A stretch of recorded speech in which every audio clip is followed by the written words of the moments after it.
다니엘 4장. 느부갓네살 왕이 두 번째 꿈을 꿈. 느부갓네살 왕이 자기가 다스리는 온 세계에 사는 백성과 나라와 각기 다른 언어로 말하는 사람에게 이렇게 선포했습니다. 너희가 태평성대를 누리기를 바란다. 높고 높으신 하나님께서 내게 보여주신 표적과 기적을 기꺼이 드러내 알리려고 한다. 얼마나 위대한 표적인가, 얼마나 놀라운 기적인가. 그분의 나라는 영원하며 그분의 다스림은 대대로 계속될 것이다. 나 느부갓네살이 집에서 편히 쉬며 궁궐에서 잘 지내고 있는데 다른 꿈을 꾸고 그 꿈 때문에 두려움에 쌓였다.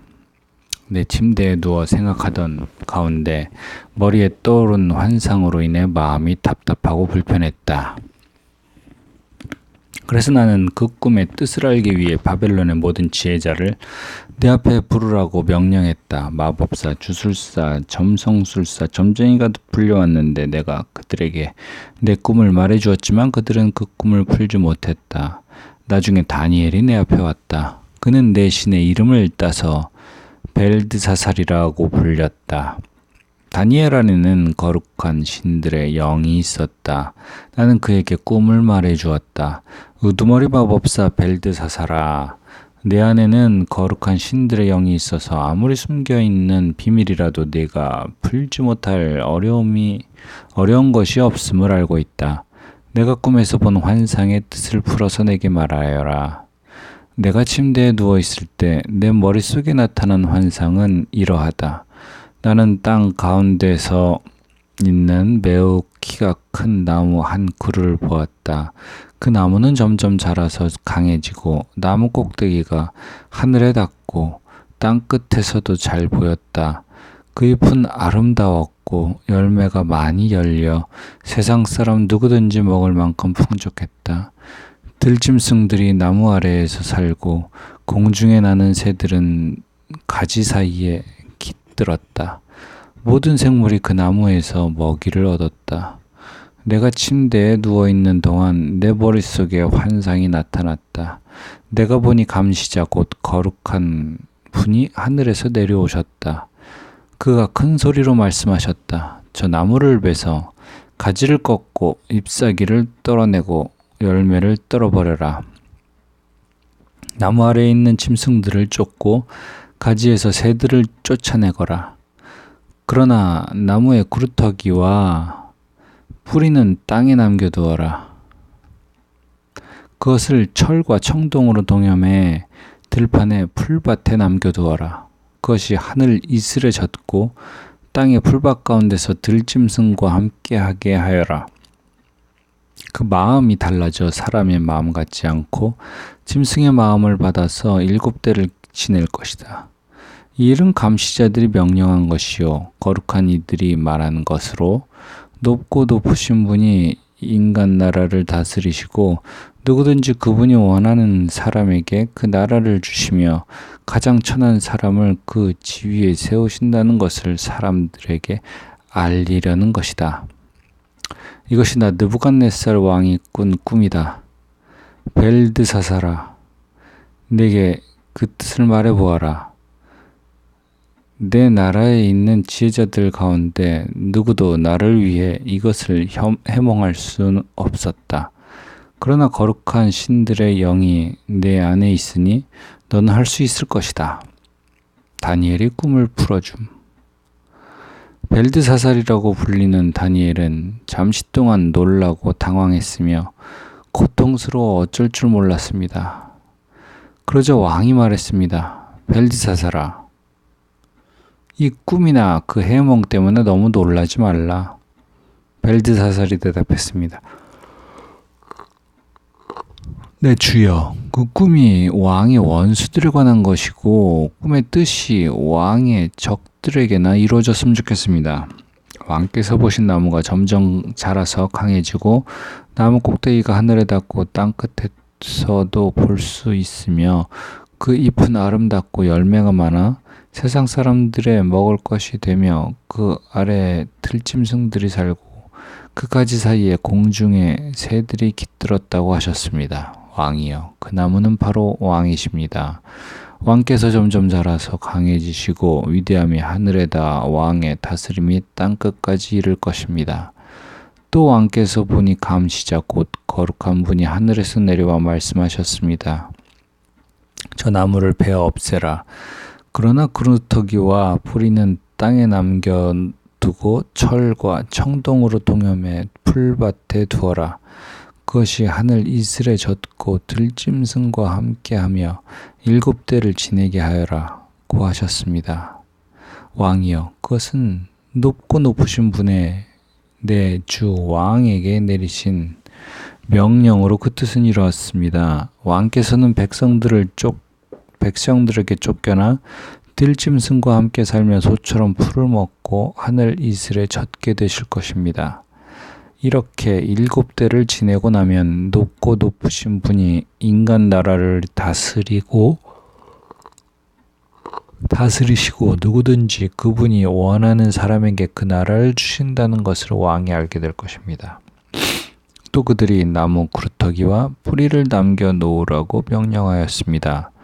왕이 하나님께서 세상을 다스리신다는 것을 깨달은 다음에 왕의 나라가 굳게 설 것입니다. 그러므로 왕이여, 부디 내 말을 받아주십시오. 죄를 끊고 의를 행하며 가난한 사람에게 자비를 베풀어 죄악을 벗어버리십시오. 그러면 혹시 왕이 오래도록 계속 잘 살게 될지 모르겠습니다. 꿈이 현실로 이루어짐. 이 모든 일이 느부갓네살 왕에게 일어났습니다. 12개월이 지난 뒤 어느 날 왕이 바벨론 왕궁의 옥상을 거닐고 있었습니다. 왕이 말했습니다. 내가 세운 이 바벨론은 위대하지 않은가? 나는 내 큰 힘과 권력으로 내 위엄의 영광을 위해 이 도시를 건설했다. 그 말이 왕의 입에서 떨어지기도 전에 하늘에서 소리가 내려왔습니다. 느부갓네살 왕아, 내게 선언한다. 이 나라의 왕의 자리는 내게서 떠났다. 너는 사람들에게 쫓겨나서 들짐승들과 함께 살며 소처럼 풀을 먹을 것이다. 네가 이렇게 7대를 지내고 나면 높고 높으신 분이 인간 나라를 다스리시고 누구든지 그분이 원하시는 사람에게 그 나라를 주신다는 것을 알게 될 것이다. 바로 그때 느부갓네살에게 말씀하신 것이 이루어졌습니다. 그는 사람들에게 쫓겨나 소처럼 풀을 먹었습니다. 그 몸은 하늘 이슬에 젖었고 머리털은 독수리 깃털처럼 길었으며 손톱은 새 발톱처럼 자라났습니다. 정해진 기간이 지나 나 느부갓네살은 하늘을 우러러 눈을 들었다. 그때 나는 제정신이 돌아와 높고 높으신 분께 감사하고 영원히 살아 계시는 그분을 찬양하고 영광을 드렸다. 그분의 다스리심은 영원할 것이며 그분의 나라는 영원히 계속될 것이다. 그분은 세상에 사는 모든 사람들을 아무것도 아닌 것처럼 여기시고 하늘의 군대와 세상에 사는 사람들에게 그분의 뜻대로 행하신다. 어느 누구도 그분의 손을 막을 수 없고 무슨 일을 이렇게 하느냐라고 말할 수 없다. 내가 제정신이 든 바로 그 순간 내 나라의 명예와 위엄과 권력이 내게 회복됐다. 내 보좌관들과 관리들이 나를 찾아왔고 내가 내 나라를 회복하게 됐으며 더 큰 권력이 내게 더해졌다. 이제 나 느부갓네살은 하늘의 왕을 찬양하고 영광을 돌려드리며 존경한다. 그분이 하시는 일은 모두 진실하고 그분이 행하시는 일은 의롭다. 그분은 언제든지 자기를 스스로 높여서 행하는 사람들을 낮추실 것이다. 다니엘 5장. 벽에 글씨가 씌어짐. 벨사살 왕이 신하들 1000명을 위해 큰 잔치를 열고 그 1000명 앞에서 술을 마셨습니다. 벨사살이 술을 마시다가 자기 아버지 느부갓네살이 예루살렘 성전에서 빼앗아온 금 그릇과 은 그릇을 가져오라고 명령했습니다. 왕과 귀족들과 왕비들과 후궁들과 함께 그것으로 술을 마시기 위해서였습니다. 예루살렘 하나님의 성전에서 빼앗아 온 금그릇을 가져오자 왕과 귀족들과 왕비들과 후궁들은 그것으로 술을 마셨습니다. 그들은 술을 마시면서 금은, 쇠, 정동나무, 돌로 만든 신들을 찬양했습니다. 그때 사람의 손가락이 나타나서 왕궁 촛대 맞은편 석고로 된 흰 벽에 글을 쓰기 시작했습니다. 왕은 그 손가락이 글 쓰는 것을 똑똑히 보았습니다. 그러자 왕은 즐거워하던 얼굴을 색이 창백해지고 마음이 두렵고 고통스러웠으며 다리에 힘이 빠져 후들거리고 무릎이 부딪히도록 벌벌 떨었습니다. 왕은 큰 소리로 마법사와 주술사와 바벨론 점성술사와 점쟁이들을 불렀습니다. 왕은 바벨론의 지혜자들에게 말했습니다. 누구든지 이 글을 읽고 그 뜻을 내게 말해주는 사람에게 자주색 옷을 입히고 목에 금목걸이를 달게 할 것이다. 또한 이 나라에서 세 번째 높은 사람이 되게 할 것이다. 그래서 왕궁의 지혜자들이 모두 들어왔습니다. 그러나 그들은 그 글을 읽지 못했고 왕에게 그 뜻을 알려주지도 못했습니다. 그러자 벨사살 왕은 마음이 더욱 두렵고 답답해 얼굴색이 점점 더 창백해졌습니다. 귀족들도 모두 놀랐습니다. 왕과 귀족들의 말을 듣고 왕의 어머니가 잔치가 벌어진 곳에 들어와 말했습니다. 왕이여, 만수무강하소서. 두려워하지 마십시오. 걱정할 것 없습니다. 왕의 나라에 거룩한 신들의 영을 가진 사람이 있습니다. 왕의 아버지가 왕이던 시절에 그는 신들의 지혜와 같은 똑똑함과 통찰력과 지혜가 있다고 알려진 사람입니다. 왕의 아버지이신 느부갓네살 왕은 그 사람을 마법사, 주술사, 바벨론 점성술사, 점쟁이들 가운데 으뜸되는 자리에 세우셨습니다.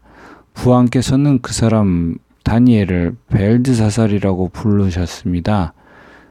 그는 뛰어난 영과 지식과 분별력을 가져서 꿈을 풀고 숨겨진 비밀을 밝히고 어려운 문제를 해결하는 능력이 있었습니다. 이제 다니엘을 부르십시오. 그가 그 글의 뜻을 알려줄 것입니다. 그래서 다니엘이 왕 앞에 불려갔습니다. 그러자 왕이 다니엘에게 말했습니다. 네가 내 부왕께서 유다에서 포로로 잡아온 유다 사람 다니엘이냐? 네게는 신들의 영이 있고 똑똑함과 통찰력과 뛰어난 지혜가 있다고 하더구나. 내가 지혜자들과 주술사들을 불러서 이 글을 읽고 그 뜻을 말하라고 했지만 그들이 그 뜻을 해석하지 못했다. 나는 내가 뜻을 알아내고 어려운 문제를 푸는데 능력이 있다고 들었다. 만약 네가 이 글을 읽고 그 뜻을 내게 알려주면 너는 자주색 옷을 입고 목에 금목걸이를 두를 것이며 또한 이 나라에서 세 번째 높은 벼슬자리에 오를 것이다. 그러자 다니엘이 왕께 말했습니다. 선물은 거두시고 상은 다른 사람에게나 주십시오. 어쨌든지 왕에게 나타난 이 글을 읽고 왕께 그 뜻을 알려드리겠습니다. 왕이여, 높고 높으신 하나님께서 왕의 아버지 느부갓네살에게 나라를 주시고 큰 권력과 영광과 위엄을 주셨습니다. 느부갓네살 왕이 가진 큰 권력으로 인해 모든 민족과 나라와 각기 다른 언어를 말하는 사람들이 그 앞에서 떨고 두려워했습니다. 그 왕은 죽이고 싶은 사람은 죽이고 살리고 싶은 사람은 살리며 명예를 높이고 싶은 사람은 높이고 낮추고 싶은 사람은 낮추었습니다. 그러나 그 마음이 높아지고 고집을 부리며 자기 생각대로만 행동해 그는 왕위에서 쫓겨나 그 영광을 빼앗겼습니다. 그 왕은 사람들에게 쫓겨나서 그 마음이 들짐승같이 됐고 들나귀와 함께 살면서 소처럼 풀을 먹었으며 그의 몸은 하늘 이슬에 젖었습니다. 그러고 나서야 그는 높고 높으신 하나님께서 사람의 나라를 다스리시고 누구든지 그분이 원하시는 사람을 그 자리에 세우신다는 것을 알게 됐습니다. 벨사살이여, 왕은 그의 아들로서 이 모든 것을 알면서도 마음을 낮추지 않았습니다. 오히려 왕은 하늘의 주인을 거역하고 자신을 높였습니다. 예루살렘 성전에서 가져온 그릇들을 왕 앞에 가져오게 해 왕과 귀족들과 왕비들과 후궁들이 다 그것으로 술을 마셨습니다. 왕은 또한 은, 금, 청동, 쇠, 나무, 돌로 만든 신들, 곧 보지도 못하고 듣지도 못하고 알지도 못하는 것들을 찬양했습니다. 그러나 정말 왕의 생명을 손에 쥐고 왕의 모든 갈 길을 이끄시는 하나님께는 영광을 돌리지 않았습니다.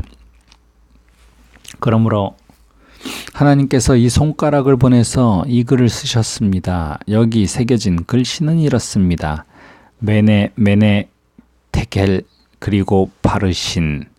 이 말의 뜻은 이렇습니다. 메네는 하나님께서 왕의 나라의 시간을 재어보니 이미 끝이 났다는 뜻이고, 테켈은 왕을 저울에 달아보니 무게가 모자른다고는 뜻이고, 페레스는 왕의 나라가 나뉘어 메데와 페르시아 사람에게 넘어갔다는 뜻입니다. 듣고 나서 벨사살은 다니엘에게 자주색 옷을 입히고 목에 금목걸이를 걸어주고 다니엘이 그날에서 3번째 높은 벼슬 자리에 올랐다고 선포했습니다. 바로 그날 밤 바벨론 왕 벨사살은 죽임을 당했습니다. 그리고 메데 사람 다리오가 그 나라를 차지하고 왕이 됐습니다. 다리오의 나이는 62세였습니다. 다니엘 6장, 다니엘이 사자굴 속에 던져짐. 다리오는 자기가 생각한 대로 온 나라에 120명의 지방 장관을 세워 그 나라를 다스리게 했습니다. 또 그들 위에 3명의 총리를 세웠는데 그 가운데 한 사람이 다니엘이었습니다. 이렇게 한 것은 지방 장관들이 총리에게 보고하도록 해 왕에게 피해가 생기지 않게 하기 위해서였습니다. 다니엘은 생각이 앞서서 다른 총리들과 지방 장관들보다 훨씬 뛰어났습니다. 그래서 왕은 다니엘이 온 나라를 다스리도록 맡길 생각이었습니다. 그러자 총리들과 지방 장관들은 나라 일에 있어서 다니엘의 잘못을 찾아 고발하려고 애를 썼습니다. 그러나 그들은 다니엘에게서 어떤 실수나 잘못을 찾아낼 수 없었습니다. 다니엘은 충성스러워 아무런 실수나 아무런 잘못도 없었기 때문입니다. 그래서 그들이 서로 말했습니다. 하나님의 율법에 관련된 일이 아니면 우리가 다니엘에게서 고발할 거리를 찾을 수 없다. 그러고는 총리들과 지방 장관들이 모여 왕에게 가서 말했습니다. 다리오 왕이여 만수무강하소서. 이 나라 총리들과 행정관들과 지방장관들과 자문관들과 관리들이 함께 의논한 것이 있습니다. 왕께서 한 가지 법을 세우시고 엄하게 명령을 내리시기 바랍니다. 이제부터 30일 동안 왕이 아닌 어떤 다른 신이나 사람에게 기도하는 사람은 누구든지 사자굴 속에 던져넣기로 한다는 것입니다. 왕이여 이제 이 명령문에 왕이 도장을 찍어서 왕의 도장을 찍은 메데와 페르시아 법은 사람들이 고칠 수 없다는 법에 따라 다시 고치지 못하게 하십시오. 그리하여 다리오 왕은 그 명령문에 왕의 도장을 찍었습니다. 다니엘은 명령문에 왕의 도장이 찍힌 것을 알고 집으로 돌아갔습니다. 그리고 그날도 이전에 하던 대로 창문을 열어둔 다락방에서 예루살렘을 향해 하루 3번씩 무릎을 꿇고 하나님께 기도드리며 감사를 올렸습니다. 사람들이 몰려와서 다니엘이 자기 하나님께 도움을 구하며 기도하는 것을 보았습니다. 그들은 왕에게 가서 왕의 명령문에 대해 말했습니다. 왕이여 왕께서 명령문에 왕의 도장을 찍어서 이제부터 30일 동안 왕 외에 다른 신이나 사람에게 기도하는 사람은 누구든 사자굴 속에 던져넣기로 하지 않으셨습니까? 왕이 대답했습니다. 그 명령은 내려졌다. 그 명령은 메데와 페르시아 법에 따라 사람들이 고칠 수 없다. 그들이 왕에게 말했습니다. 왕이여, 사로잡혀온 유다 사람 다니엘이 왕과 왕께서 도장을 찍은 명령을 지키지 않고 지금도 하루에 3번씩 하나님께 기도하고 있습니다. 왕은 이 말을 듣고 마음이 몹시 괴로웠습니다. 왕은 다니엘을 살리고 싶어서 해질 무렵까지 그를 구해내려고 온 힘을 다했습니다.